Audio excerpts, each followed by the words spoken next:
క్రైస్తవుడు యుద్ధం చేయాల్సిందే. ఎప్పటిదాకా? క్రైస్తవుడు యుద్ధం చేయాల్సిందే. అన్ని యుద్ధాలు ముగుస్తాయి, క్రైస్తవ యుద్ధం ముగోదు. ఎప్పటిదాకా? మరణము వరకు. రైట్, మరణము వరకు కూడా క్రైస్తవ యుద్ధం ఆగదు. క్రైస్తవుడు తన జీవితంలో 3 రకాల యుద్ధాలు చేయాలి. 1 శరీరంతో యుద్ధం చేయాలి, 2 లోకంతో యుద్ధం చేయాలి, 3 అపవాదితో యుద్ధం చేయాలి కదండి. ఈ యుద్ధాలు మీకు పరిచయం. అన్నిటికన్నా ప్రమాదకరమైనది నీ శరీరమే కదా. ఏమా, మన శరీరంతో మనం యుద్ధం చేయటం ఏంటి? అవును, ఆత్మ శరీరం ఒకదానికొకటి ఏంటంట వ్యతిరేకంగా పోరాడుచున్నవి అంటున్నాడు పౌలు. క్రైస్తవుడు తన జీవిత కాలంలో యుద్ధం చేయాల్సి ఉంది, చేయాలి. మరణము వరకు కూడా యుద్ధం చేయాలి. యుద్ధము చేయనివాడు క్రైస్తవుడు కాదు. మీకు అర్థమవుతుంది అనుకుంటాను. ఒకనప్పుడు శరీరంతో మనం కలిసిపోయాం. శరీరం చెప్పినట్టు విన్నావు, శరీర ఆశలు నెరవేర్చావు. Carnal life. ఎప్పుడైతే క్రీస్తు దగ్గరికి వచ్చావో, సత్యాన్ని తెలుసుకున్నావో, జీవితం ఎడల నీ జీవితంలో ఒక దృక్పథం మారిపోయిందో, ఆ రోజు నీకు తెలిసింది నేను జీవించేది అసలు జీవితమే కాదు. దేవుడు పిలుస్తున్నాడు, శరీరము నుండి ఆత్మ వైపు పిలుస్తున్నాడు. Right from carnal to spirituality. ఆత్మ నుండి మనం జారిపోకూడదు, ఆత్మానుసారులుగా నడవండి, అప్పుడు శరీరేచ్ఛలను మీరు నెరవేర్చరు. It's kind of very good spiritual warfare. క్రైస్తవ యుద్ధం ఇట్స్ వండర్ఫుల్. ఇది లోకానికి అర్థమయ్యే యుద్ధం కాదు. మీకు అర్థమవుతుందా? లోకంలో యుద్ధానికి వెళ్ళే సైనికుడికి ప్రత్యేకంగా ఆయుధాలు ఉంటాయి చేతిలో కదా. అట్ట చూడగానే మనం చెప్పేస్తాం వీళ్ళు సైనికుడు, వీళ్ళ చేతులు ఆయుధాలు ఉన్నాయని. కానీ క్రైస్తవుడికి చేతులు ఆయుధాలు కంటికి కనిపించు. పౌలు చెప్తున్నాడు, మా యుద్ధోపకరణాలు. మాట్లాడండి. ఏంటండి అందా ఎవరు మాట్లాడలేదేంటి? అదేనా ఉంది? లోక సంబంధం కాదని ఉందా? శరీర సంబంధమైనవి కావు, దేవుని ఎదుట దుర్గములను పడద్రోయనంత బలము కలిగినవి అని. ఈరోజు ఒక అద్భుతమైన ఒక యుద్ధం మనం నేర్చుకోబోతున్నాం. క్రైస్తవ యుద్ధం.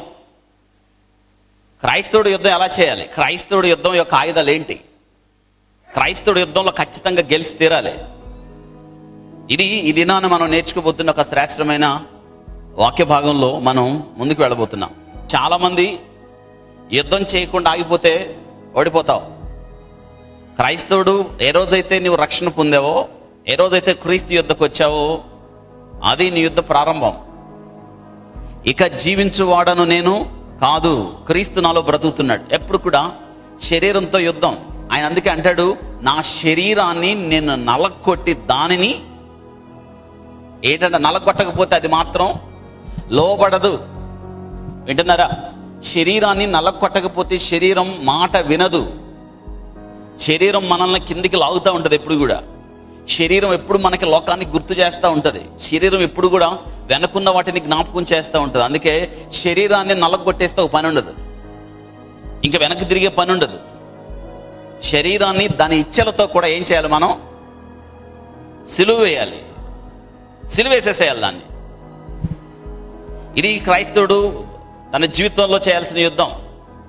శరీరంతో బ్రతుకున్నంత కాలం యుద్ధాన్ని చేస్తానే ఉండాలి. అందుకే దేవుడు చెప్పాడు, సౌలుతో అన్నాడు దేవుడు, వెళ్ళు, నీవు కనికరించక అమాలేకులతో యుద్ధం చేయి. అందరు చెప్పండి, ఎవరితో? గుడ్, అమాలేకులతో యుద్ధం చేయి. కనికరించక వారిని దేవుడు అన్నాడు నిర్మూలము చేయి. Should abolish. వాళ్ళు ఎవరు ఉండడానికి వీల్లేదు. అంటే ఒక్క శాసము. దేవుడు చూడండి ఎంత పెక్యూలియర్, ఒక ప్రత్యేకంగా చెప్తున్నాడు. అంటే వాళ్ళ పశువులను కూడా ఉంచడానికి వీల్లేదు అంటాడు దేవుడు. వాళ్ళ శిశువులను కూడా ఏ మాత్రం ఉంచొద్దు. వాళ్ళని ఏం చేయాలి? సమూలంగా నాశనం చేయాలి. అనగా శరీరాన్ని, దాని క్రియలను సంపూర్తిగా ఏం చేయాలి?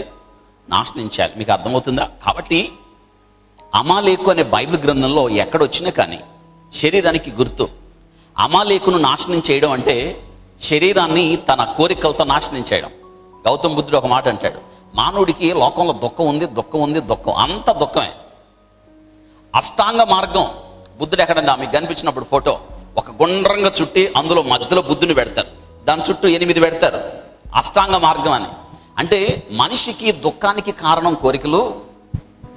కోరికలు జయిస్తే మనిషి బుద్ధుడు అవుతాడు, సత్యాన్ని తెలుసుకుంటాడు, సత్యం వైపు వెళ్తాడు, స్వర్గం చేస్తాడు అన్నాడు ఆయన. అవును, వాస్తవంగా ఆయన కొంతవరకే తెప్పగలిగాడు. కానీ మనిషికి కోరికలు జయించాలంటే శరీరాన్ని ఏం చేయాలి? మనం నలకొట్టాలి. అమాలేకు అనే బైబిల్ గ్రంథంలో ఎక్కడొచ్చినా శరీరానికి గుర్తు. శరీరాన్ని నలకొట్టాలి, శరీరాన్ని దాని ఇచ్చలతో కూడా సిలువ వేయాలి. అనగా శరీర క్రియలు ఒక్కటి కూడా ఉండడానికి వీల్లేదు. సంపూర్తిగా శరీరం మీద ఆత్మ ఆధిపత్యం చేయాలి. మీకు అర్థమవుతుందా? శరీరం గెలవడానికి వీల్లేదు. మీకు అర్థమవడానికి మరొక మాట నేను జ్ఞాపకం చేస్తున్నాను. ఇశ్రాయేలీలు ఐగుప్తు యొక్క బానిసత్వం నుండి వెలుపలికి వచ్చిన తర్వాత వాళ్ళు మొట్టమొదట యుద్ధం చేసింది ఎవరితో అండి? గుడ్, అమాలేకులతో యుద్ధం చేశారు. అనగా రక్షణ పొందిన వ్యక్తి, ఫరో యొక్క బంధకాల నుండి బయటకు వచ్చిన వ్యక్తి, ఫరో యొక్క బానిసత్వం నుండి, ఇనుప కొలిమి నుండి బయటకు వచ్చిన వ్యక్తి. అనగా ఐగుప్తు లోకానికి సాదృశ్యంగా ఉంది. లోకము నుండి వెలుపలికి వచ్చిన మొట్టమొదటగా వచ్చిన క్రైస్తవుడు, విశ్వాసి తన జీవితంలో మొట్టమొదట యుద్ధం చేయాల్సింది అమాలేకుతో. That means it your flesh. నీ శరీరంతో యుద్ధం చేయాలి. That is carnal mind. శరీరానుసారమైన మనస్సు మరణం. కాబట్టి శరీరాన్ని దాని ఇచ్చలతో కూడా మనం ఏం చేయాలంటే సిలువ వేయాలి. ఈరోజు శరీరాన్ని జయించాల్సిందే. శరీరం ఎట్టి పరిస్థితుల్లో దేవుడు అందుకే అన్నాడు, ఇద్దరు ఫైట్. తల్లి గర్భంలో ఇంకా బయటికి రాకముందు ఇద్దరు కొట్టుకుంటున్నారు. ఎవరాడిద్దరు? రైట్, ఏశావు. దేవుడు చెప్పాడు ఏంటంటే, దేవుడు ఒక సూత్రం చెప్పాడు. వాళ్ళ అమ్మ రెబకా వెళ్ళి, నాకు చాలా బాధగా ఉంది, ఏం జరుగుతుందో నా కడుపులో నాకు అర్థం కావట్లేదంటే దేవుడు అన్నాడు, కంగారు పడక, ఇద్దరు పెరుగుతున్నారులే, 2 జనాలు పెరుగుతున్నాయి అని దేవుడు అంతా చెప్పు అన్నాడు. ఏం పర్లేదు, పెద్దోడు చిన్నోడికి సేమ్. పెద్దోడు చిన్నోడికి. శరీరం ఆత్మానుసారమైన వ్యక్తికి దాసుడు అవ్వాల్సిందే. అర్థమైందా? ఈరోజు దేవుని యొక్క వాక్యంలో నేను జ్ఞాపకం చేస్తున్నాను. ఒక ప్రాముఖ్యమైన యుద్ధం, గిద్యోను చేసిన యుద్ధం. గిద్యోను అంటే మీ అందరూ తెలుసు, అది ఒక న్యాయాధిపతి. మిద్యానీయుల చేతుల నుండి ఇశ్రాయేలును రక్షించడానికి దేవుడు పంపిన ఒక న్యాయాధిపతి. చూడండి, దేవుని యొక్క వాక్యంలో ఒక అద్భుతమైన విషయం దేవుడు మన కొరకు రాసి ఉంచాడు. ఆ యుద్ధం యొక్క గొప్పతనం, ఆ యుద్ధం యొక్క వైభవం, ఆ యుద్ధం యొక్క శ్రేష్టమైన లక్షణాలు ఈ దినాన్ని మనందరూ నేర్చుకోవాల్సింది. గిద్యోను చేసిన యుద్ధం. వాస్తవంగా యుద్ధానికి వెళ్ళేవాడికి పెద్ద పెద్ద ఆయుధాలు కావాలి కదండి. ఇప్పుడు ప్రతి దేశం కూడా అణ్వాయుధాలు తయారు చేసుకుంటుంది తన దేశ రక్షణ కొరకు. తన దేశం ఏమాత్రం శత్రువుల చేతుల్లో ఓడిపోకుండా మనం కూడా చాలా అణ్వాయుధాలు తయారు చేసుకున్నాం కదా. ఎవరు మన జోలికి రారు, వస్తే అణుబాంబు వేసేస్తాం వాళ్ళ మీద. ఆ భయం. మనం చూసి పాకిస్తాన్ కూడా తయారు చేసేసుకుంది అణుబాంబులు. అంటే ఏ దేశానికి ఆ దేశం. మన ఇటీవల కాలంలో సౌత్ కొరియా, నార్త్ కొరియా ఉంది. నార్త్ కొరియా వాడు మళ్ళీ చేసేసుకున్నాడు అణుబాంబులు. అంటే ఇలా దేశం అన్ని కూడా అణుబాంబులు ఎందుకు తయారు చేసుకుంటున్న శక్తివంతుల బాంబులు అంటే రక్షణ కొరకు. శత్రు దేశాలు వచ్చినప్పుడు, శత్రు దేశాలు దాడి చేసినప్పుడు ఏమాత్రం ఓడిపోకుండా, వెనక్కి తగ్గకుండా యుద్ధంలో ముందుకెళ్ళడానికి, యుద్ధంలో జయం పొందడానికి అణ్వాయుధాలు తయారు చేసుకుంటున్నాయి. ఇవి లోకపరమైన ఆయుధాలు. అయితే క్రైస్తవ ఆయుధాలు ఇలాంటివి కాదు, లోక సంబంధమైనవి కాదు. అసలు ఇంకొక మాట, అసలు కంటికి కనిపించేవి కాదు. క్రైస్తవుని ఆయుధాలు కంటికి కనిపించవు. మరి అలాంటప్పుడు యుద్ధం ఏంటి? అవును, నీవు పోరాడేది మనుషులతో కాదు, కనిపించని శక్తులతో పోరాడుతున్నావు. పౌలు ఎఫెసీ రాసిన పత్రిక 6వ అధ్యాయంలో రాయబడిన మాట, మనం పోరాడున్నది శరీరులతో కాదు. కానీ ఎవరితో? పెద్ద లిస్ట్ ఇచ్చాడు అక్కడ. ఎవరితో అంట? అవును, ఈరోజు వాక్యంలో జ్ఞాపకం చేస్తున్నాను. మనం ఎవరితో పోరాడాలో, ఎవరితో యుద్ధం చేయాలో, ఎవరిని జయించాలో ఈరోజు వాక్య భాగంలో రాయబడి ఉంది. కొన్ని ప్రాముఖ్యమైన విషయాలు నేను జ్ఞాపకం చేస్తున్నాను. గిద్యోని యొక్క జీవితం నుండి మనం ఎలా యుద్ధం చేయాలి? అసలు గిద్యోని ఎవరు? గిద్యోని యొక్క జీవితం మన జీవితానికి సమకాలికంగా ఉంది. గిద్యోను చాలా బలహీనుడు, గిద్యోను చాలా బలము లేనివాడిగా ఉన్నాడు. కానీ దేవుడు అతని దగ్గరికి వచ్చి అంటున్నాడు, పరాక్రమము కలిగిన బలాఢ్యుడా. గిద్యోనుకు ఆశ్చర్యమైంది. ఏంటంట, దేవుడు ఆయన ఏమని పిలుస్తున్నాడంటే పరాక్రమము కలిగిన బలాఢ్యుడా. నాకేం పరాక్రమం ఉంది, అసలు నాకేం బలం ఉంది, నాకేం శక్తి ఉంది? దేవుడు ఏంటి ఇలా అంటున్నాడు? నేను శత్రువుకు భయపడి దాక్కుంటే నా దగ్గరికి దేవుని దూత వచ్చి ఏమంటున్నాడంటే పరాక్రమము కలిగిన బలాఢ్యుడా. ఒక విషయాన్ని జ్ఞాపకం చేస్తున్నాను. దేవుడు ఈ రోజున్న స్థితిని బట్టి నిన్ను పిలవడు. ఆయన నువ్వేం కాబోతున్నావో దాన్ని బట్టి పిలుస్తాడు. మీకు అర్థమైంది అనుకుంటాను. అసలు సంతానమే లేని అబ్రహాము దగ్గరికి వచ్చి నువ్వు జనములకు తండ్రి అన్నాడు. అరే, ఒక్క కొడుకు కూడా నాకు లేడు, నేను ఎలా జనములకు తండ్రి అవుతానంటే దేవుని యొక్క ఉద్దేశం ఏంటంటే ఈ రోజు కాదు, నువ్వు రేపు ఏమై ఉన్నావో దాన్ని బట్టి పిలుస్తాడు. సేమ్ గిద్యోను కూడా. గిద్యోను ఆ సమయంలో బలహీనుడే, గిద్యోను ఆ సమయంలో శక్తి లేని వాడే, గిద్యోను ఆ సమయంలో నిరాశ నిస్పృహల్లో ఉన్నాడు. దేవుడు ఆ వ్యక్తి దగ్గరికి వచ్చి అంటున్నాడు, పరాక్రమము కలిగిన బలాఢ్యుడా, లే, యెహోవా నీకు తోడుగా ఉన్నాడు. దేవుని యొక్క వాక్యంలో చూద్దాం. న్యాయాధిపతుల గ్రంథం 6వ అధ్యాయం 11 నుంచి. యెహోవా దూత వచ్చి అబీయెజ్రీయుడైన యోవాషునకు కలిగిన ఓఫ్రాలోని మస్తకి వృక్షం కింద కూర్చుండిన. యోవాష్ కుమారుడైన గిద్యోను మిద్యానీయులకు మరుగై ఉండినట్లు గానుగు చెట్టిన గోధుమలను దొల్లగొట్టుచుండగా యెహోవా దూత అతనికి కనబడి, పరాక్రమము గల బలాఢ్యుడా, యెహోవా నీకు తోడై ఉన్నాడని అతని తనగా. గిద్యోను, చిత్తము నా ఏలినవాడా, యెహోవా మాకు తోడై ఉండిన ఎడల ఇదంతయు మాకేలా సంభవించును? యెహోవా ఐగుప్తులను మమ్మల్ని రప్పించిందని చెప్పుచు మా పితరులు మాకు వివరించిన ఆయన అద్భుత కార్యాలు ఏమాయను? యెహోవా మమ్మల్ని విడిచిపెట్టి ఏంటంట, ఏమంటున్నాడు? అందరు చెప్పండి, యెహోవా మమ్మలను విడిచిపెడతాడా దేవుడు? దేవుడు విడిచిపెట్టాడంటే కారణం ఏంటి?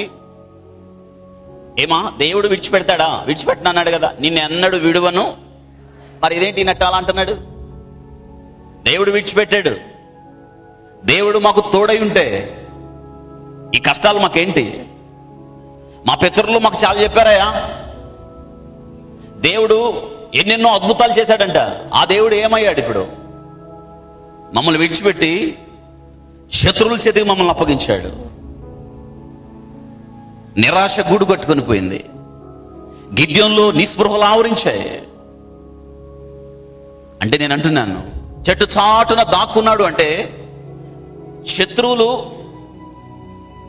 యొక్క బలం ఇశ్రాయేలీల మీద ఎంత పైచేయిగా ఉందో 6వ అధ్యాయం 3 నుంచి 6 వచనాల్లో ఉంది చూడండి. ఇశ్రాయేలీలు విత్తనములు విత్తిన తర్వాత మిద్యానీయులను అమాలేకులను తూర్పు నుండి వారును తమ పశువులను గుడారంలో తీసుకొని మిడతల దండంత విస్తారముగా వారి మీదకి వచ్చి వారి ఎదుట దిగి గాజాకు పోవునంత దూరం భూమి పంటను పాడు చేసి ఏం చేస్తున్నారు వీళ్ళు? పంటను పాడు చేసి ఒక గొర్రెను గాని ఎద్దును గాని గాడిదను గాని జీవన సాధనమైన మరి దేనిని గాని ఇశ్రాయేలీలకు ఉండనీయలేదు. చూసారా, ఇశ్రాయేలీల దగ్గర ఏది ఉండనివ్వటం లేదంట వాళ్ళు. ఆ కింద చూడండి, వారు ఒంటెను లెక్క ఉండెను, దేశమును పాడు చేయుటకు వారు దానిలోనికి వచ్చిరి. ఇశ్రాయేలీలు మిద్యానీయులు వలన మిక్కిలి హీనదశకు వచ్చినప్పుడు వారు యెహోవాకు, అందరూ చెప్పండి, ఎప్పుడు మొరపెట్టారు? మిక్కిలి. మనం కూడా అంతే. దేవుడు మనకి కావాలన్నప్పుడు మనకు గుర్తొచ్చేది ఒకటే, ఏంటంటే మనం కూడా ఏదో ఒక సమయంలో మిక్కిలి హీన దశకు రావాలి. ఒక పెద్ద కష్టం రావాలి, ఒక పెద్ద విపత్తు రావాలి, ఒక దుర్దశ రావాలి. అప్పుడే దేవుడు గుర్తొస్తాడు మనకి. ఈరోజు వాక్యంలో జ్ఞాపకం చేస్తున్నాను. ఇంతకీ ఇశ్రాయేలీని దేవుడు ఎందుకండి వదిలేశాడు? వాళ్ళ పాపాన్ని బట్టి వదిలేశాడు. ఎన్నిసార్లు గద్దించిన వాళ్ళు లోబళ్ళ. మారండి అంటే మారలేదు, దిద్దుకోండి అంటే కొద్ది కాలం దిద్దుకుని వదిలేశారు. దేవుడు చెప్పే మాటలో పెడచెవిని పెట్టారు. దేవుడిచ్చే చట్టాన్ని వ్యతిరేకించారు. దేవునికి దూరంగా వెళ్ళిపోయారు ఇశ్రాయేలీలు. అందుకే దేవుడు, నేను అంటున్నాను, దేవుడు వారిని విడిచిపెట్టలేదు. వాళ్ళు ఎవరిని విడిచిపెట్టారు? దేవుని విడిచిపెట్టారు. చాలాసార్లు మన పాపమునకు మనమే కారణం. ఇశ్రాయేలు, నీ పాపమును బట్టి నువ్వు కూలిపోయావు. నీకు మేలు కలగకుండా ఉండడానికి నీ పాపములే కారణం. అవును, చాలాసార్లు మనకింకా మేలులు పొందట్లేదు, మేలులు మన జీవితంలో జరగకపోవడానికి కారణం ఏంటంటే మన పాపములే కారణం. నువ్వు పాపమును విడిచిపెట్టి ప్రభు వైపు మళ్ళవలసి ఉంది, దేవుని దగ్గరికి రావాల్సి ఉంది, ప్రభువుని వేడుకోవాల్సి ఉంది. నీ పాపమును బట్టి నువ్వు కూలిపోయావు. ఇశ్రాయేలీలు మిక్కిలి హీన దశకు వచ్చారు. అంటే ఎలా ఉందంటే వాళ్ళ పరిస్థితి, పంట వేసుకున్న ఆ పంటను కోసుకునే ధైర్యం వాళ్ళకి లేదు. అసలు వాళ్ళ పశువు అన్నది ఒక్కటి కూడా లేదు. మిథ్యానీలు కొట్టుకుని వెళ్ళిపోతున్నారు మొత్తం. అంటే మిక్కిలి హీన దశకు వచ్చారు వారి పాపమును బట్టి. ఇప్పుడు మొరబెడుతున్నారు దేవునికి. ఇశ్రాయేలుకి అలవాటు అయిపోయింది. మనం కూడా చాలాసార్లు వద్దు అన్నది చేస్తాం, ఫలితం వ్యతిరేకంగా వచ్చేటప్పటికల్లా భయపడిపోతాం, మళ్ళీ దేవుని దగ్గరికి వస్తాం. అయినా దేవుడు ఎంత కనికరించు దేవుడు. ఎన్నిసార్లు తప్పిపోయినా, ఎన్నిసార్లు దేవునికి దుఃఖం కలిగించిన, తప్పు తెలుసుకొని ప్రభు దగ్గరికి వస్తే ఆయన నిన్ను నన్ను క్షమించి చేర్చుకోవడానికి ఇష్టపడుతున్నాడు. ఎవరైనా సరే ఇంకా నీ పాపమును బట్టి వెనకంజ వేస్తే, నీ పాపమును బట్టి కూలిపోతే, నీ పాపమును బట్టి జీవితంలో శాంతి సమాధానాన్ని కోల్పోతే ఆలస్యం చేయకండి. ప్రభు దగ్గరికి వచ్చి ఉన్న పాటున ప్రభుని వేడుకోవడం మంచిది కదా. మిథ్యానీయులు ద్వారా ఇశ్రాయేలీలు మిక్కిలి హీన దశకు వచ్చినప్పుడు వారు దేవుని వైపు తిరిగితే దేవుడు వారి మొర ఆలకించి వారిని విమోచించడానికి గిద్యోనుని పంపించాడు. దేవుడు సెలక్షన్ చూడండి. ఈరోజు ఈ సెలక్షన్లో నువ్వు నేనున్నాం, అది జ్ఞాపకం చేస్తున్నాను. దేవుడు ఎవరి దగ్గరికి వచ్చాడంటే ఇశ్రాయేలీల్లో ఒకడు, ఏమా వింటున్నారా, ఆయన పేరు గిద్యోను. ఆ గిద్యోను ఏం చేస్తున్నాడంటే తన దగ్గర కొంచెం ధాన్యం ఉంది.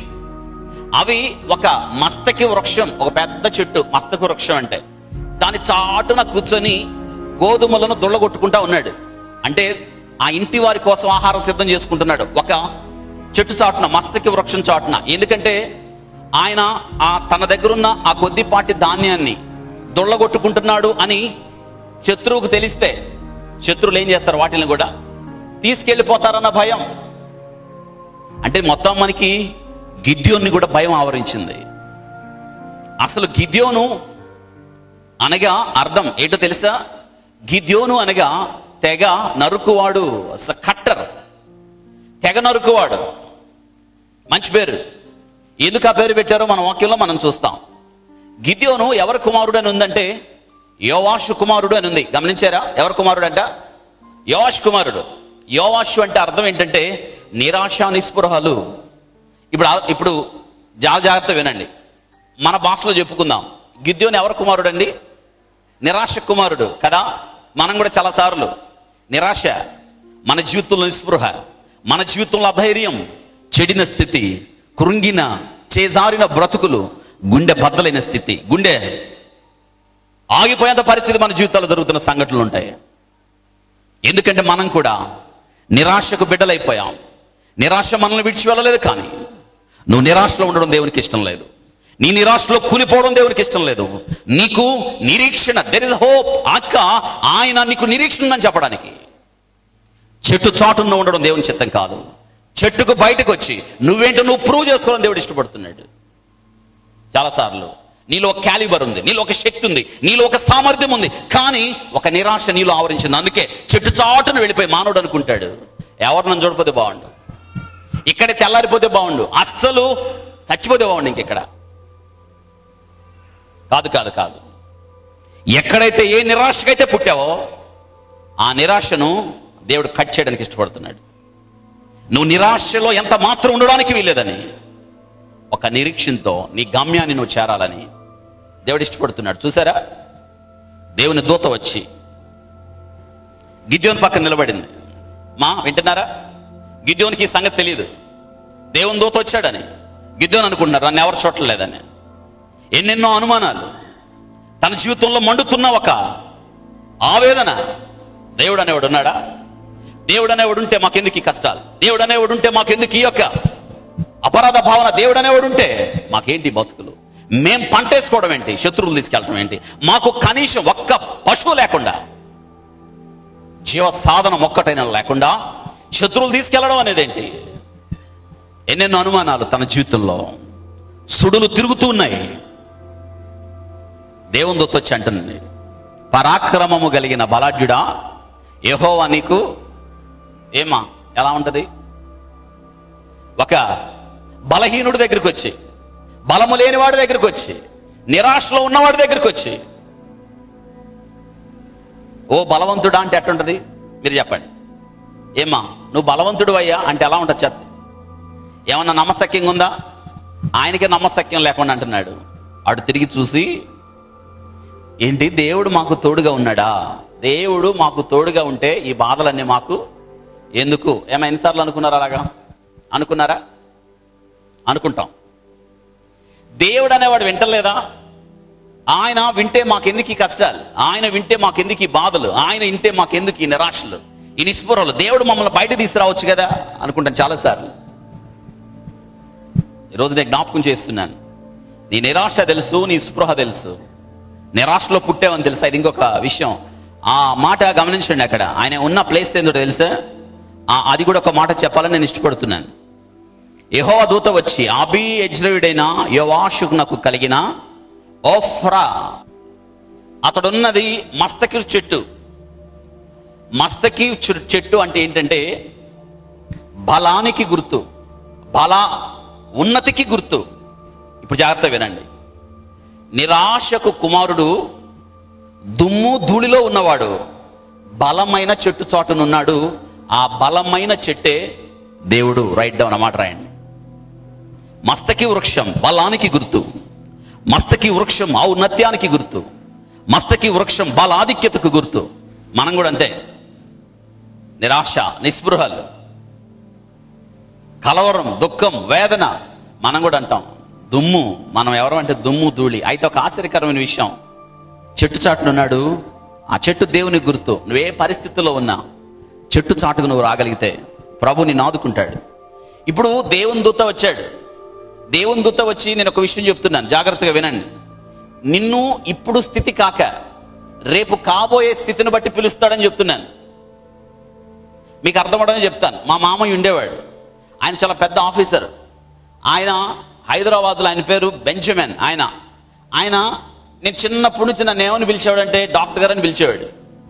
నేను 5వ తరగతి నుంచే, 5వ తరగతి ఇక నన్ను చూస్తే ఆయన ఏమని పిలిచేవాడంటే డాక్టర్ అని పిలిచేవాడు. నేను ఇంకా కాలేదు కదా. అంటే ఆయన ఉద్దేశం ఏంటంటే రేపు భవిష్యత్తులో నన్ను దేనిగా చూశాడు? ఆయన మానవుడిగా చూశాడు. అయితే దేవుడు అయితే అవ్వచ్చు, లేకపోతే లేదు. నేను సరిగ్గా చదవలేదు అనుకోండి, నేను అయ్యేవాడిని కాదు కదా. నేను సరిగ్గా మా అమ్మ మాట వినలేదు అనుకోండి, సరిగ్గా దేవుని సన్నిధిలో నేను పెరగలేదు అనుకోండి, నేను కూడా అల్లచిల్లగా తిరిగాను అనుకోండి, ఆయన అనుకున్నది అయ్యేది కాదు. కానీ దేవుడు నువ్వు అయ్యేదే పిలుస్తాడు ఆయన. ఎందుకంటే భవిష్యత్తును ఎరిగి ఉన్నాడు ఆయన. నువ్వు ఇప్పుడు పరిస్థితి కాదు కదా. అందుకే గిద్యోను ఈ రోజు సంగతి ఆలోచిస్తున్నాడు కండి. రేపు గిద్యోను ఏమవ్వబోతున్నాడో దానిని బట్టి గిద్యోను పిలుస్తున్నాడు. అందుకే పరాక్రమము కలిగిన బలాఢ్యుడా. ఈరోజు నీ పరిస్థితి నీకు అర్థం కాకపోవచ్చు. ఈ ఒక్క మాట వినండి. ఈ రోజు నీ స్థితి నీకు అర్థం కాకపోవచ్చు. ఈ రోజు నీకు నిరాశ ఉండొచ్చు. ఈ రోజు దుమ్ము ధూళితో సమానం అనుకోవచ్చు. కానీ ఒక చెట్టు ఉంది అక్కడ, మస్తకి చెట్టు నీకు చాటుగా ఉంది. ఆయన దేవుడు. ఏమా వింటున్నారా? దూత పలకరిస్తున్నాడు నిన్ను. దేవుడు మాకు తోడుగా ఉంటే బాధలన్నీ ఎందుకు? లేదు, నిన్ను బలపరుస్తుంది నేనే, నీకు శక్తిని ఇస్తాను. లేగు ఇక. గిద్యోనుని బలహీనుడిని దేవుడు బలమిచ్చి యుద్ధానికి పంపిస్తున్నాడు. నేను విషయంలోకి వస్తున్నాను. గిద్యోను యుద్ధము చేయడానికి పూనుకున్నాడు. ఇప్పుడు గిద్యోను సైన్యాన్ని తయారు చేసుకుంటున్నాడు. వింటున్నారా? గిద్యోను సైన్యాన్ని తయారు చేసుకున్నాడు. న్యాయాధిపతుల గ్రంథంలో న్యాయాధిపతి అయిన గిద్యోను చేసిన యుద్ధం మనకు మాదిరి. గిద్యోను చేయవలసిన యుద్ధం, ఇప్పుడు గిద్యోను యుద్ధానికి వెళ్ళాలి అంటే సైన్యాన్ని సిద్ధం చేసుకోవాలి. గిద్యోను సైన్యాన్ని సిద్ధం చేసుకోవాలి. ఇప్పుడు గిద్యోను ఎంతమంది సైన్యాన్ని సిద్ధం చేశాడంటే బైబిల్ గ్రంథంలో రాయబడింది. చూడండి ఆ మాట. గిద్యోను వచ్చేసాడు యుద్ధానికి. గిద్యోను దగ్గర ఉన్న సైన్యం 7వ వచనం చూడండి. 7వ అధ్యాయం చదువుతున్నాడు. అప్పుడు 80 ఏళ్ళు అనగా గిద్యోనుకు అతనితోనున్న జనులందరూ వేకువను లేచి హరోదు బావి యొద్ద దిగగా లోయలోని మోరే కొండకు ఉత్తరముగా మిద్యానీయులు దండుపాళె వారు కనబడినాం. యెహోవా నీతోనున్న జనులు ఎక్కువ మంది, నేను వారి చేతికి మిద్యానీయులను అప్పగింప తగదు. ఇశ్రాయేలీలు నా బాహుబలము నాకు రక్షణ కలుగజేసింది అనుకొని నా మీద అతిశయించురేమో. కాబట్టి నీవు ఎవడు భయపడి వణుకుచున్నాడో వాడు త్వరపడి గిలాదు కొండ విడిచి తిరిగి వెళ్ళవల్లని జనులు విన్నట్లుగా ప్రకటించమని గిద్యోనుతో సెలవిచ్చను. చూడండి, గిద్యోను తన దగ్గర సైన్యం ఉంది. అది ఎంతమంది సైన్యాన్ని తయారు చేశాడంటే గిద్యోను కష్టపడి 32,000 మంది. అవతల సైన్యం ఎంతమంది ఉన్నారు తెలుసా? చూడండి, అవతల సైన్యం ఎంతమంది ఉన్నారో. గిద్యోను శత్రువులు మిద్యానీయులు, అమాలేకీలు, తూర్పువారు, వాళ్ళందరూ ఎంతమంది ఉన్నారంటే 12వ వచనం, 7వ అధ్యాయం 12వ వచనం చూడండి. మిద్యానీయులను, అమాలేకులను, తూర్పువారును లెక్కకు మిడతల వలె ఆ మైదానములో పరుండు ఇండ్రి. ఎట్టున్నారంట? లెక్కకు మిడతల్లాగా. వారు ఒంటెలు సముద్ర తీరమందలే ఎలా ఉన్నాయంట? ఇసుక రేణువుల వలె ఎలా ఉన్నాయంట? లెక్కలేనంత ఉన్నాయి. ఏమా చాలా జాగ్రత్తగా వినండి. యువతల సైన్యం, గిద్యోను సైన్యమేమో 32,000 మంది. అవతల సైన్యం ఎంతమంది? 120,000 మాత్రమే కాదు. ఇక బైబిల్ గ్రంథంలో రాయబడింది వాళ్ళంట మిడతల దండంతా ఉన్నారు. అంత మాత్రమే కాదు, వారు ఒంటెలంట సముద్ర తీరమందలి. అందరూ చెప్పండి, ఏమా అంత సైన్యం ఎక్కడ? గిద్యోనుతో ఉన్న సైన్యం ఎక్కడ? మీకు అర్థమవుతుందా? గిద్యోనుతో ఉన్న సైన్యం 32,000. వాస్తవంగా అవతల శత్రువుల సైన్యముతో పోల్చుకుంటే గిద్యోను సైన్యం చాలా తక్కువ. అంతే కదా? మనం ఇలా అనుకుందాం, 120,000 అనుకుందాం. 120,000 అయినప్పుడు గిద్యోను సైన్యం 32,000 కదా. 32,000 అయినప్పుడు వాళ్ళు ఎన్ని రెట్లు ఎక్కువ? దాదాపు 4 రెట్లు ఎక్కువ. అంతేనా? దేవుడు అంటున్నాడు గిద్యోనుతో, గిద్యోను నీతో ఉన్న సైన్యం చాలా ఎక్కువ మంది అయిపోయారు అంటాడు గిద్యోనుతో. గిద్యోనుతో దేవుడు చెప్తున్న విషయం గమనించండి అక్కడ. ఎందుకంటే చూడండి 2వ వచనం, యెహోవా నీతోనున్న జనులు ఎక్కువ మంది, నేను వారి చేతికి మిద్యానీయులను అప్పగింప తగదు.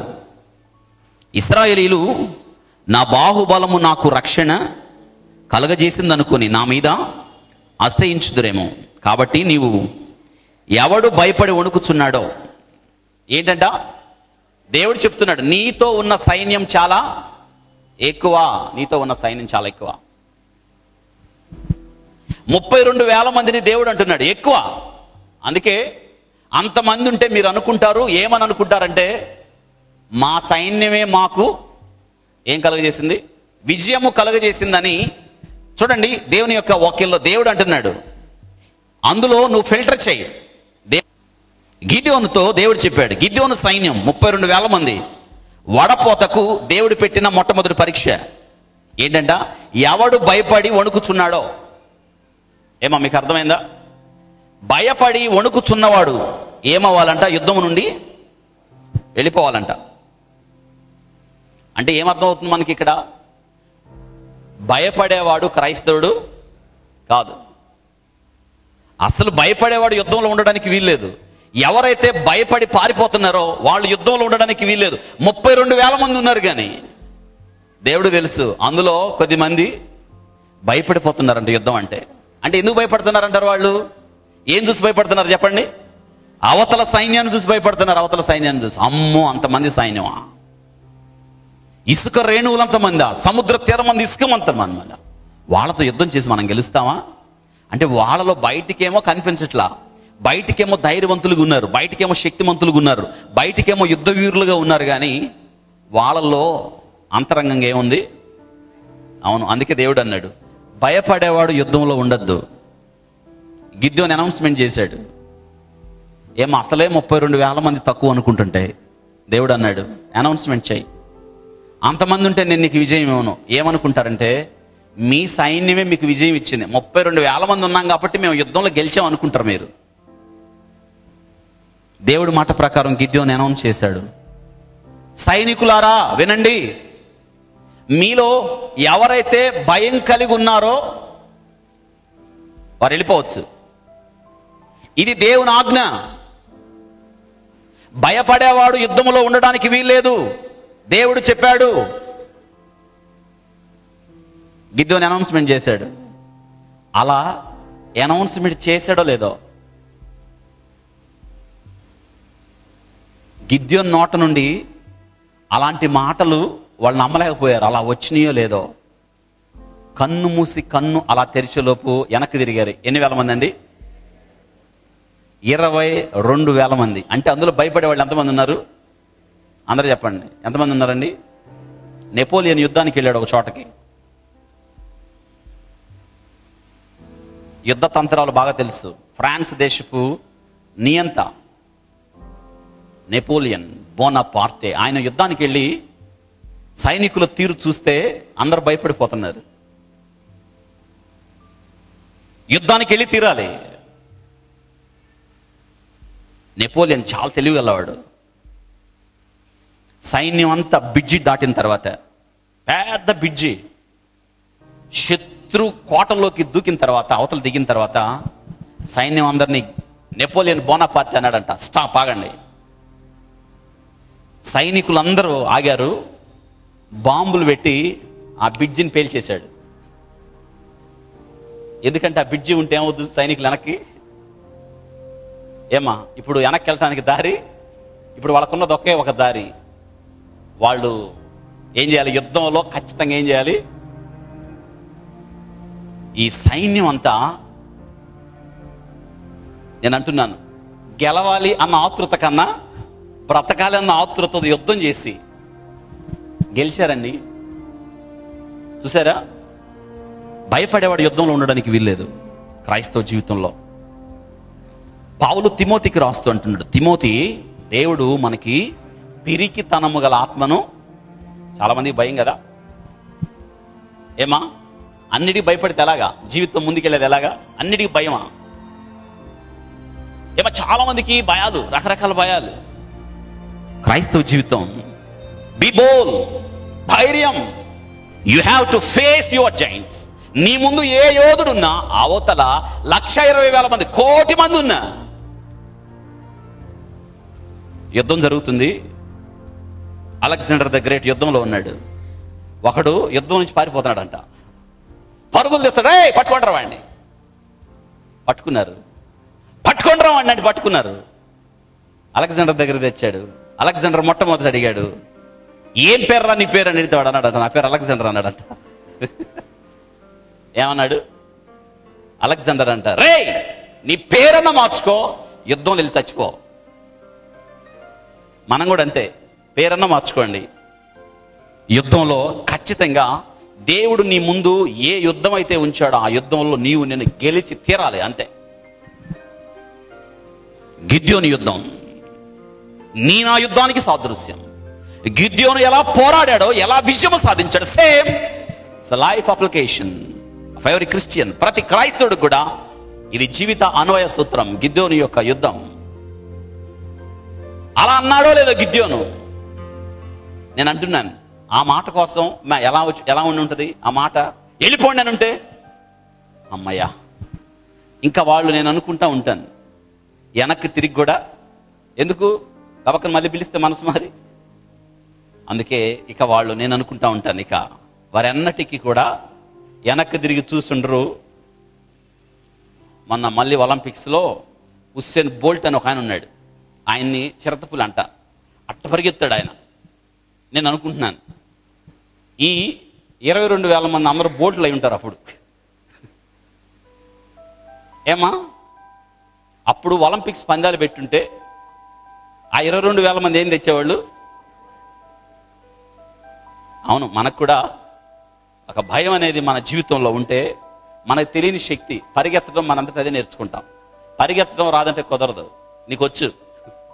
ఏమా వింటున్నారా?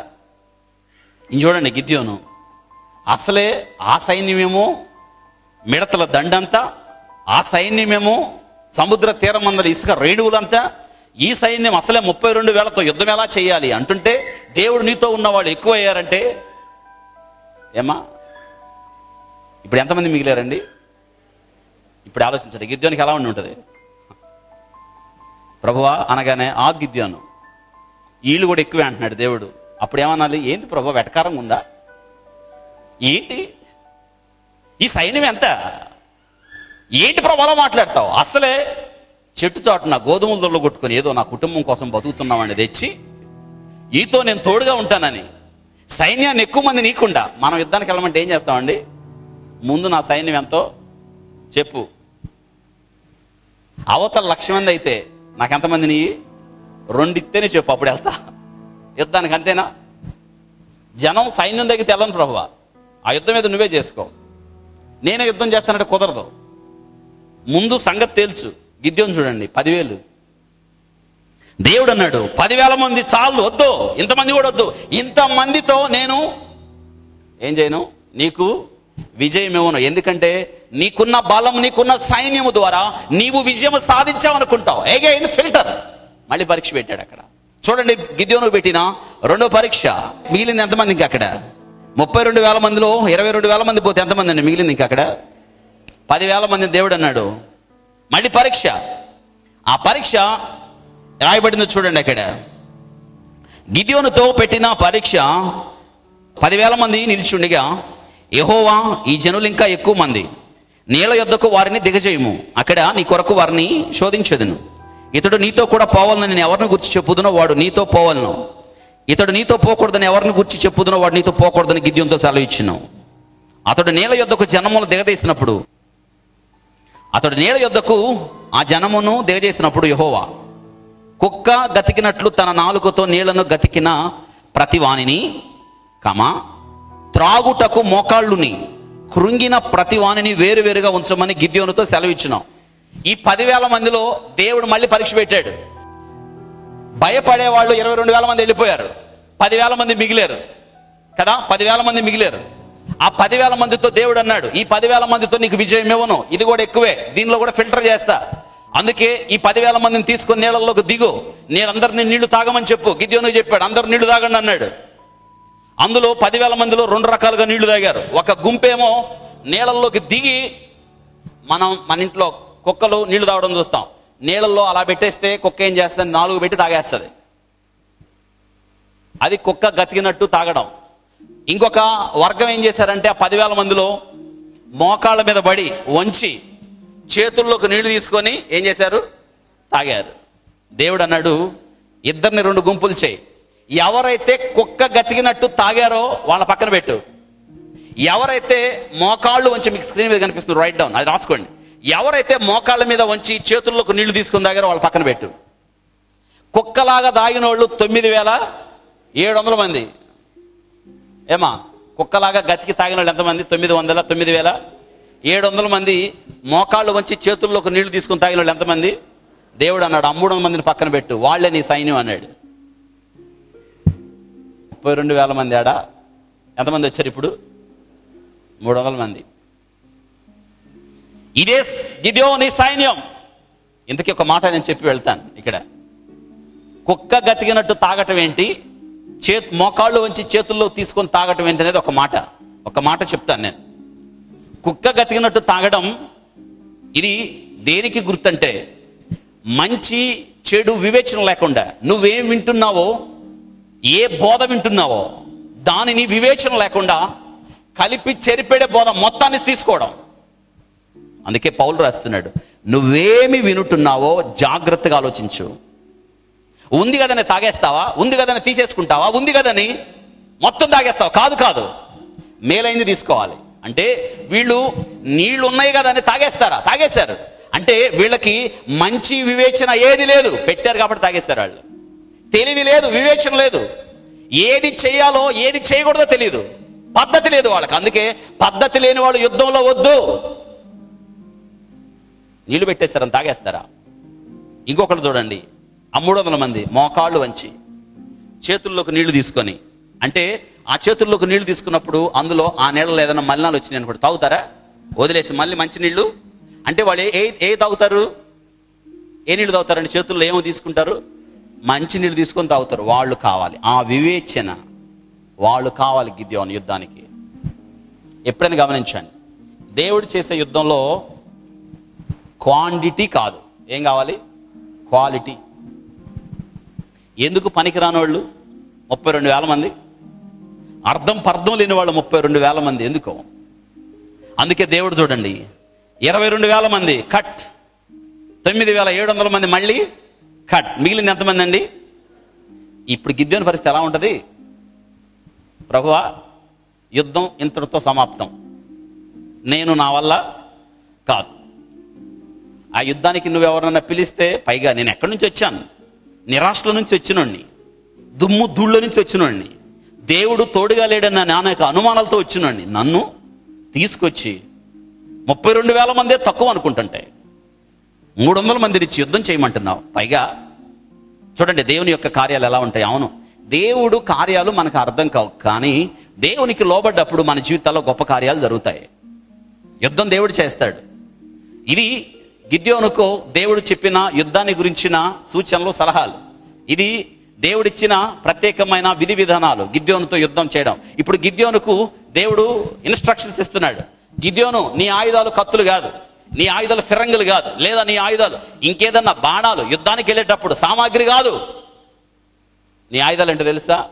16వ వచనం, ఆ 300 మందిని 3 గుంపులుగా చేసి బోరను వట్టి కుండను, ఆ కుండల్లో దివిటిని ప్రతి వానికిచ్చి వానితో ఇట్లా, నేను నన్ను చూసి నేను చేయనట్లు చేయడి. గిద్యోనుతో ఇప్పుడు గిద్యోను యుద్ధానికి వెళ్తున్నాడు. అమ్మా, ఇది ఒక ఆశ్చర్యకరమైన యుద్ధం కదా.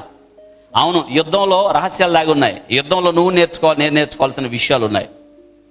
3 ఆయుధాల గురించి తెలుసుకోవాలన్నది నా యొక్క ఉద్దేశం. అందులో ఉన్న రహస్యాన్ని, దేవుడు మన కొరకు రాసి ఉంచిన శ్రేష్టమైన రహస్యాన్ని మనం ఈ దినాన తెలుసుకుందాం.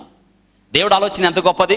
నిజంగా ఈ వాక్యం మీకు అర్థమైతే దేవుణ్ణి మనం మనసారా మరొకసారి కృతజ్ఞతలు చెల్లిస్తాం. ఎంత గొప్ప దేవుడు అండి. యుద్ధంలో నేనున్నాం. యుద్ధంలో బలహీనలను దేవుడు కోరుకున్నాడు. యుద్ధంలో అనుమానాలు ఉండేవాళ్ళని దేవుడు కోరుకున్నాడు. యుద్ధంలో దుమ్ము ధూళిలో ఉండేవాళ్ళని యుద్ధ వీరులుగా చేయడానికి దేవుడు ఇష్టపడుతున్నాడు. నువ్వు నేనే గిద్యోన్లు. ఈరోజు మనందరం ఒక్కొక్క గిద్యోన్ లాగా, దేవుడు ఏ ఫిల్టర్ పెట్టినా, దేవుడు ఏ పరీక్ష పెట్టినా, యుద్ధం చేసేది ఆయన కాబట్టి, బలం ఇచ్చేది ఆయన కాబట్టి, నడిపించేది ఆయన కాబట్టి, ఉపదేశం ఇచ్చేది ఆయన కాబట్టి, చివరి వరకు తోడుగా ఉండేది ఆయన కాబట్టి, ఆయన మీద సంపూర్తిగా మనం ఆధారపడి యుద్ధానికి వెళ్ళాలి తప్ప నీ సొంత బలం, నీ సొంత ఆలోచన, నీ సొంత ప్రణాళికలు యుద్ధంలో ఏవి కూడా పని చేయవని జ్ఞాపకం చేస్తున్నాను.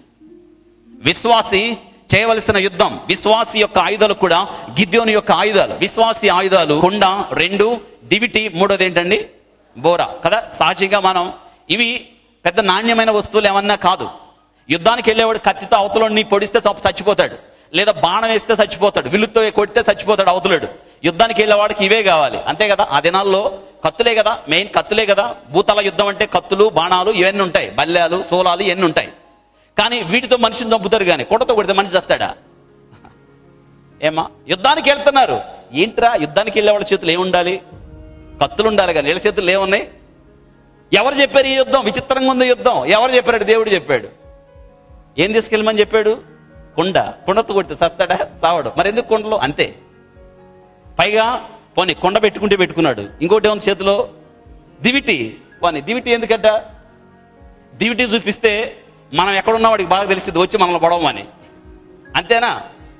ఏమా, మన మిలిటరీ వాళ్ళకి ఎందుకు ఆ డ్రెస్ ఇస్తారో తెలుసు కదా. వాళ్ళకి అడవుల్లో ఉంటారు, వాళ్ళు భయంకరమైన అరణ్యాల్లో ఉంటారు.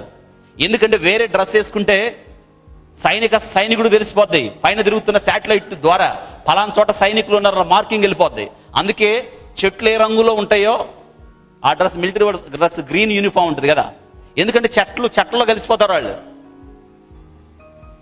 ఇప్పుడు ఈ యొక్క దివిటి పట్టుకుంటే ఏం చూపిస్తారు శత్రువుకి? వీళ్ళు యుద్ధం జరుగుతున్నప్పుడు మీకు తెలుసా, ప్రపంచం యుద్ధం జరుగుతున్నప్పుడు లేదా ఒక యుద్ధం జరుగుతున్నప్పుడు పవర్ ఎక్కడ ఉండదు, పవర్ కట్. ఎందుకంటే పవర్ కరెంట్ ఉంటే ఆ చోట స్థలం ఉందని బాంబులు వేస్తారు. అందుకే యుద్ధము జరిగే ప్రాంతాలలో ఎక్కడ కరెంట్ ఉండదు. ఇప్పుడు దేవుడు గిద్యోనుతో ఏం తీసుకుపోమంటున్నాడు అంటే, దివిటీలు అంటే ఎవరు దారి చూపించడానికి? అంటే శత్రువుకి ఏమర్థం అవుతుంది? మేము పలానా చోట ఉన్నాం, రావచ్చు మీరు, వచ్చి మమ్మల్ని, పైగా మేము ఎక్కువ మంది కూడా లేము, రండి, వచ్చి మమ్మల్ని పొడిచి వెళ్ళండి, ఒక పని అయిపోద్ది. అంతే కదా. దేవుని కార్యాలు చూడండి. పైగా వాళ్ళ చేతిలో దివిటి పక్కన పెట్టండి. ఇంకోటి ఉంది, ఏంటది? బోరతో దేవుడు అన్నాడు అరవండి. ఏం చేయాలి అంటే, అరిస్తే ఏమైంది? వాళ్ళు ఏడే ఉన్నాం రండి, ఇదిగో లైట్ చూపించడం, తర్వాత అరవటం, రండి. పైగా మీరు ఎక్కువ మంది కూడా అవసరంలే, కొద్ది మంది వచ్చి మమ్మల్ని పని పూర్తి చేసుకొని. దేవుడి యుద్ధం చూసారా? అది కాదు ఈరోజు the power of the Christian. ఒక క్రైస్తవుడి యొక్క బలం ఉంది ఆ మూటిట్లో. మన చాలా చిన్న వస్తువులా కనిపిస్తున్నాయి అవి కాదు. దేవుని ఎదుట దుర్గములను కూడదోలిన బలమైన ఆయుధాలు అవి. కుండ వట్టిగా కనిపిస్తుంది కానీ ఇట్స్ అ పవర్ఫుల్ వెపన్. దేనికన్నా, అణుబాంబుల కన్నా, ఫిరంగుల కన్నా, ప్రోకరాన్లో తయారు చేసిన అణుబాంబుల కన్నా పాట్ ఇది కుండ సచ్ ఎ పవర్ఫుల్ వెపన్. ఈరోజు దేవుడు చెప్పాడు ఆ మాటలు. దేవుడు చెప్పాడు గిద్యోనుతో, గిద్యోను నీవు నీతో పాటు ఉన్న 300 మంది. అంటే ఇప్పుడు చెప్పండి, గిద్యోను దగ్గర ఒక కుండ, తన దగ్గర ఎంతమంది సైన్యం ఉన్నారు? 300 మంది సైన్యం. మొత్తం ఎన్ని కుండలు? 300 కుండలు. తర్వాత 300 దివిటీలు. తర్వాత 300 బోర్లు. ఇది పాపం వాళ్ళ ఆయుధాలు. ఏమా ఇవి లోకపరంగా బలమైన ఆయుధాలు, బలహీనమైన ఆయుధాలా? మాట్లాడండి. ఏ ఆయుధాలు? మనం కూడా అంతే కదా. లోకపరంగా వీఆర్ సో వీక్, మనం చాలా బలహీనలు లోకపరంగా. కానీ దేవుని పక్షాన వీఆర్ వెరీ పవర్ఫుల్, మనం చాలా శక్తి గల వారమని జ్ఞాపకం చేస్తున్నాను. ఈరోజు ఈ 3 ఆయుధాలు క్రైస్తవ జీవితానికి సాదృశ్యంగా ఉన్నాయి. విశ్వాసి ఆయుధాలు ఈ 3. కొండ, బోర, దివిటి. ఇంతకు మించి లేవు. ఈరోజు ఈ యుద్ధం నీవు నేను చేయాల్సి ఉంది. ఈ 3 ఆయుధాల్లో ఒక క్రైస్తవుని యొక్క యుద్ధం దాగి ఉంది. ఇందులో ఒక్కొక్క విషయాన్ని జ్ఞాపకం చేస్తాను. అలాగా మనం యుద్ధం చేయాల్సి ఉంది.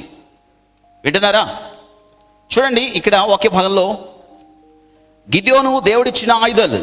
మొట్టమొదటిది కుండ, 2 దివిటి, 3 ఏంటంట? బోర్లు. ఇది కుండ, దేవుడు చెప్పిన ఆయుధం. గిద్యోను కుండ తీసుకో యుద్ధానికి అన్నాడు. 2 గిద్యోనికి దేవుడు చెప్పాడు ఇది దివిటి తీసుకో, ఇది దివిటి. దేవుడు చెప్పాడు 3 ఆయుధం, ఇది బోర కదా. ఈ 3 ఆయుధాలు లోకపరంగా ఈ 3 యుద్ధము చేయడానికి ఏ మాత్రం బలమైన ఆయుధాలు కాదు కదా. ఈ కుండ ఎప్పుడైనా గమనించారా? ఈ కుండ చూడండి, దేవుడు ఇచ్చిన మొట్టమొదటి ఆయుధం. కుండ తీసుకు అన్నాడు. ఈ కుండ అందమైంది కాదు కదా, ఈ కుండ విలువైంది కాదు, ఈ కుండ పెద్ద విలువైన వస్తువు కూడా కాదు, మట్టితో చేయబడింది. సేమ్ నీవు నేను కూడా ఈ కుండ లాంటి వాళ్ళం. లుక్, ఇక్కడ చాలా జాగ్రత్తగా గమనించండి. కుండ విలువైంది కాదు, పైగా ఈ కుండ మట్టితో చేయబడింది. కుండకి ఘనత లేదు, కుండకి ఆధిక్యత లేదు. ఇది అన్నిటికన్నా మన ఇంట్లో ఉన్న అతి తక్కువ విలువ కలిగింది ఏదైనా ఉంది అంటే ఏంటండి? అది కుండ. ఆ కుండ నీవు నేనే కదా. అవును, దేవుడు చూడండి, ఈ కుండ జాగ్రత్తగా వినండి. ఈ కుండ మానవ జీవితానికి సాదృశ్యంగా ఉంది. ఒక క్రైస్తవుడు నేల నుండి మంటిని తీసుకున్నాడు కదా, నరుడుగా చేసి వాని నాసిక రంధ్రంలో జీవాయుధగా మనిషి ఏమయ్యాడు అంటే జీవాత్మ అయ్యాడు. ఇప్పుడు వినండి చాలా జాగ్రత్తగా. దేవుడు ఈ కుండ లాంటి మానవుల్లో ఏం ఉంచాడంటే చూడండి, 2 కొరింథీ రాసిన పత్రిక 4వ అధ్యాయం, 2 కొరింథీ రాసిన పత్రిక 4వ అధ్యాయంలో ఒక మాట మీరు నేర్చుకోవాల్సి ఉంది. 2 కొరింథీ రాసిన పత్రిక 4వ అధ్యాయం 7వ వచనం. 2 కొరింథీ రాసిన పత్రిక 4:7. అయినను ఆ బలాధిక్యము మామూలమైనది కాక దేవునిదై ఉండునట్లు మంటి ఘటములలో ఏముంచాడు? అందరూ చెప్పండి, ఏముంచాడంట? ఐశ్వర్యము ఉంచెను. మంటి ఘటములలో ఐశ్వర్యం ఉంచాడు. ఇప్పుడు చెప్పండి, చాలా జాగ్రత్త వినండి. ఇది మాది కాదు. ఈ మంటి ఘటాల్లో దేవుడు ఏముంచాడు అంటే ఐశ్వర్యాన్ని ఉంచాడు. ఐశ్వర్యం ఏంటో తెలుసా? నాసిక రంధ్రములలో ఏముంచాడు? జీవాయువు. అదే కొరింథీ రాసిన 4వ అధ్యాయం, 2 కొరింథీ పత్రిక 4వ అధ్యాయం 4వ వచనం చదవండి. ఏముందంటే ఆ దేవుని స్వరూపై ఉన్న క్రీస్తు మహిమను కనబరుచు సువార్త ప్రకాశం. వినండి చాలా జాగ్రత్తగా. ఇప్పుడు దేవుడు చెప్పాడు, గిద్యోను కుండ తీసుకో. ఈ కుండలో ఏముంచాడు అంటే వినండి, మహిమ ఐశ్వర్యాన్ని ఉంచాడు. ఇంకొక విషయాన్ని నేను జ్ఞాపకం చేయాలని ఇష్టపడుతున్నాను ఈ కుండ గురించి. చూడండి ఆ కుండ గురించి. అదే 2 కొరింథీ రాసిన పత్రిక 4వ అధ్యాయం 7వ వచనాన్ని మళ్ళీ చదువుదాం. గమనించండి అక్కడ. ఆయనను ఆ బలాధిక్యము మామూలమైనదే కాక దేవునిదై ఉండునట్లు మంటి ఘట్టములలో ఈ ఐశ్వర్యం ఉంచాడు అన్నాడు. ఇది గమనించాలి. ఇంకొక విషయం, గలతీలకు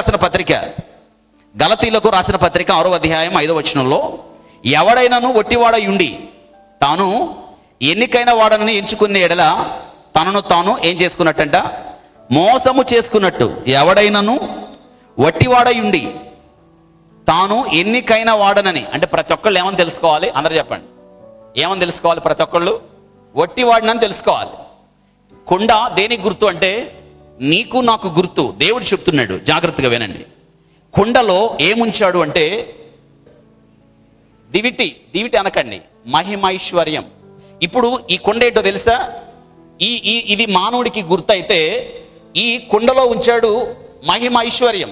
దట్ మీన్స్ ఇప్పుడు చూడండి 2 కొరింథీ పత్రిక ఇప్పుడు చదవండి, 4వ అధ్యాయం 4వ వచనం. దేవుని స్వరూపి అయి ఉన్న క్రీస్తు మహిమను కనపరుచు సువార్త ప్రకాశం.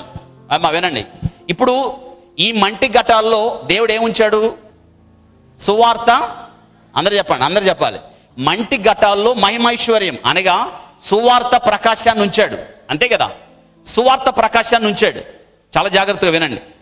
ఇప్పుడు ఇందులో ప్రకాశిస్తున్న ఈ ప్రకాశం, ఈ కుండలో ప్రకాశిస్తున్న ఈ వెలుగు, ఈ కుండలో మహిమతో నింపబడుతున్న ఈ వెలుగు కనిపించట్లా ఎవరికి?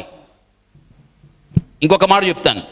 ఇప్పుడు ఈ కుండలో దేవుడు ఈ మహిమైశ్వర్యాన్ని ఉంచాలి అంటే, ఆ కుండలో దేవుడు తన సువార్త మహిమను ఉంచాలంటే ఈ కుండ ఖాళీ చేయబడాలి, కుండ వట్టిదైపోవాలి. ఎందుకంటే ఈ కుండ దేంతైనా నింపబడి ఉందనుకోండి, ఈ కుండలో ఈ యొక్క మహిమను ఈ వెలుగును ఉంచలేం కదా.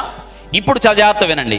దేవుడు కుండ లాంటి మన జీవితాలలో, వెలలేని మన జీవితాలలో, యోగ్యత లేని మన జీవితాలలో, విలువ లేని మన జీవితాలలో దేవుడు ఏముంచాడు అంటే ఆ బలాధిక్యత మామూలమైనది కాక అది క్రీస్తు మూలముగా మహిమైశ్వర్యమును మంటి ఘట్టములలో ఉంచిన. దట్ మీన్స్ ఇది కుండ.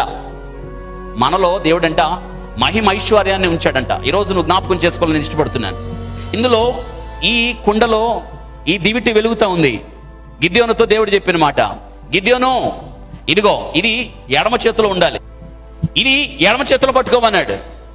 ఇప్పుడు ఈ యొక్క దివిటిని దేవుడు కుండలో ఉంచమన్నాడు కదా, కుండలో ఉంచమన్నాడు. కుడి చేతుల్లోకి బోర తీసుకోమన్నాడు. చాలా జాగ్రత్త వినండి. ఇప్పుడు ఇది ఏ చేతుల్లోకి రావాలంటే నేను పట్టుకుంటాను. ఇప్పుడు ఈ చేతులు పనిచేయాలి.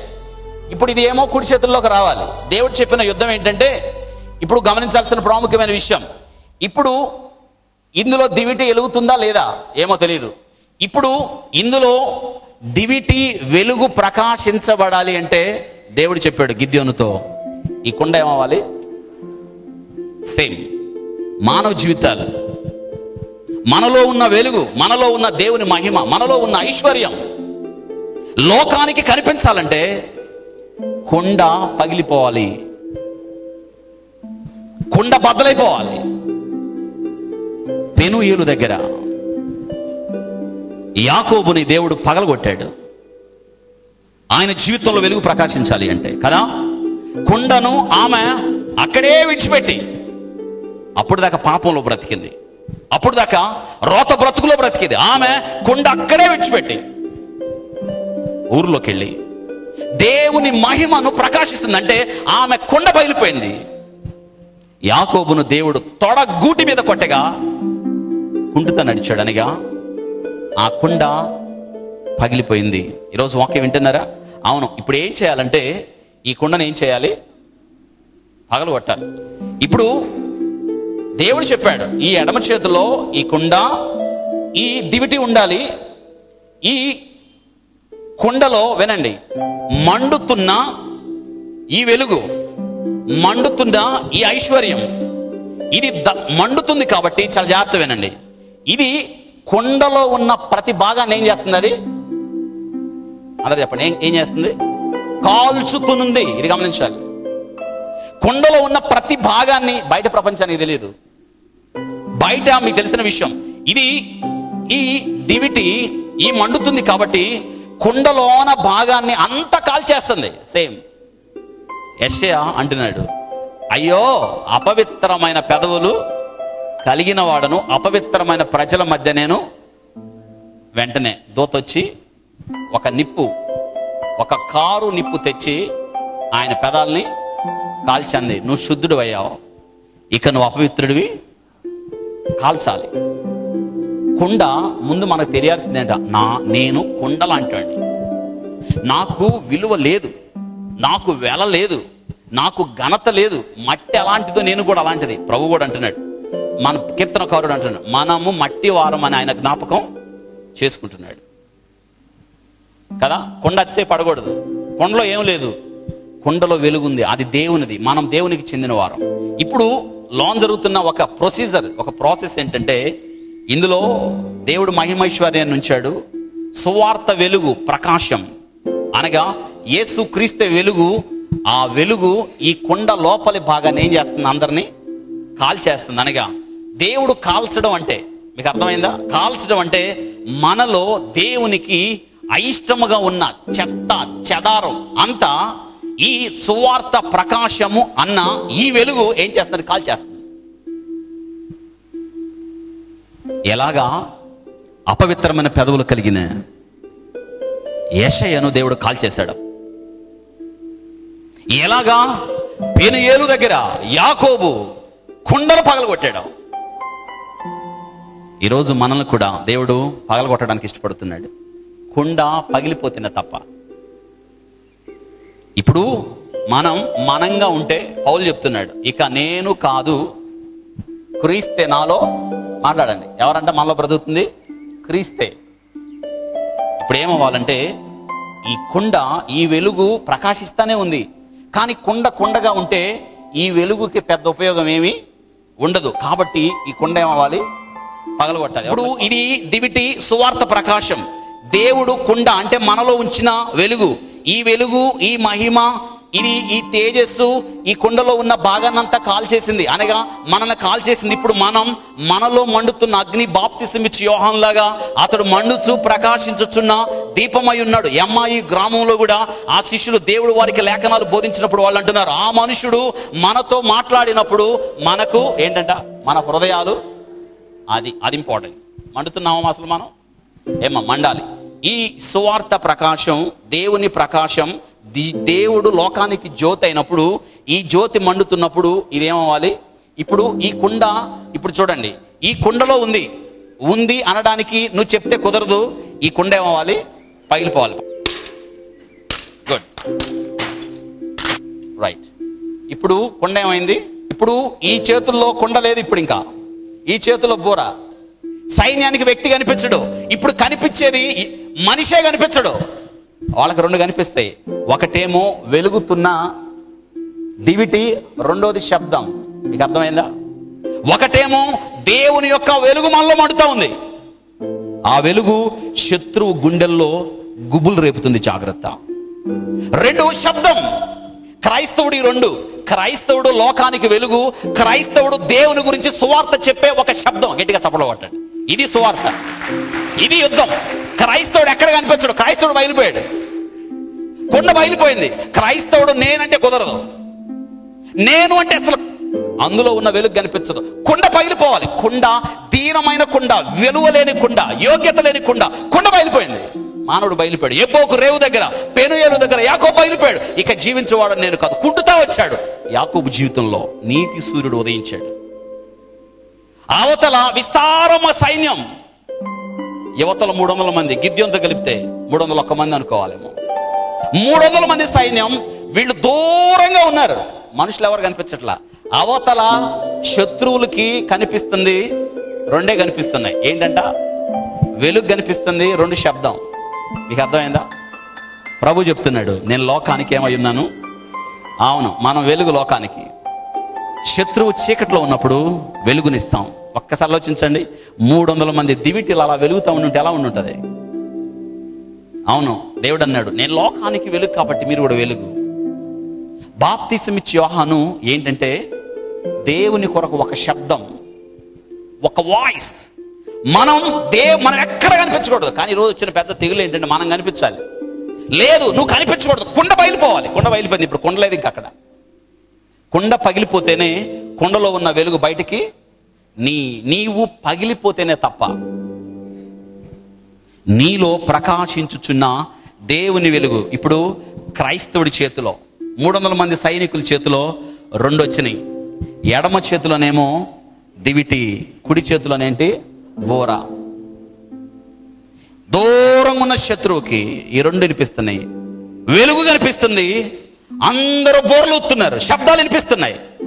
ఇదండి క్రైస్తవుడి యొక్క ఛాయాచిత్రం, క్రైస్తవ సైనికుడి యొక్క ఛాయాచిత్రం. ఇది ఒక పిక్చర్. ఇది క్రైస్తవుడు లోకంలో ఈ రెండిట్లాగా పనిచేయాలి. లోకానికి వెలిగిచ్చేవాడిగా ఉండాలి, లోకాన్ని హెచ్చరిక చేసేవాడిగా ఉండాలి.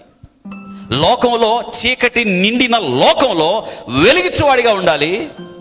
దారి తెన్నులు లేని మానవాళికి దేవుని గురించి ప్రకటించేవాడై ఉండాలి. సువార్త ప్రకటన, ఇది క్రైస్తవుడి యుద్ధం. మీరు ఆలోచించారా? అవును, క్రైస్తవుడు ఈ రెండింటిని తన జీవితంలో కలిగి ఉండాలి. ఏమైందో తెలుసా? గిద్యోను చెప్తున్నాడు, ఇదిగో ఎడం చేతిలో దివిటి పట్టుకోండి, కుడి చేతిలో అంటున్నాడు. అందరూ ఒకేసారి బోర్లోదండి. ఏంటంట? అందరూ చెప్పండి. అందరూ గిద్యోను చెప్తున్నాడు, అందరూ ఒకేసారి. క్రైస్తవుడు అంట అందరూ ఒకేసారి బోర్లు ఊదితే, అందరూ కలిసి పనిచేస్తే, ఐక్యత కలిసి పనిచేస్తే, అవతల ఇసుక రేణువులంత సైన్యం, మిడతల దండంత సైన్యం.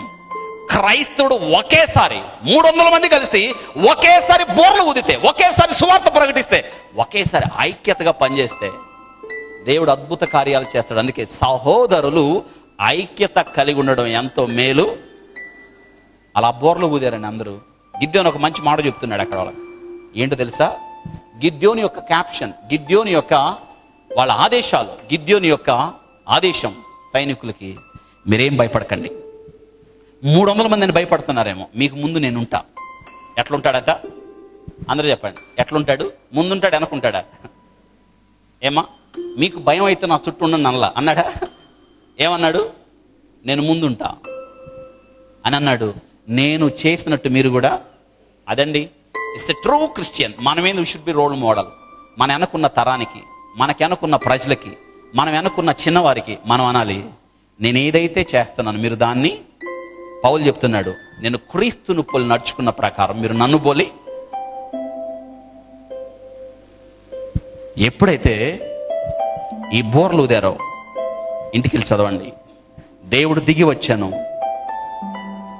గిద్యోను యుద్ధం ఏం చేయాల, కుండలు పగలు కొట్టారు.